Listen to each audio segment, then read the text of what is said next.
পৃথিবীতে সবকিছুর মূল্য এমনটা ভাবে মানুষ বিবেচনা করে।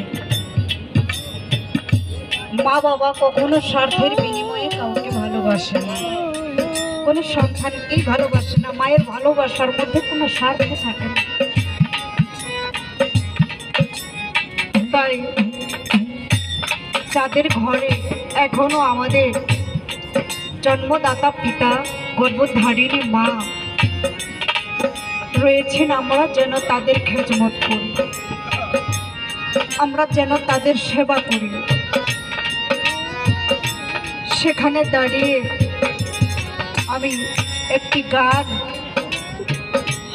মায়ের দিক থেকে রাখব।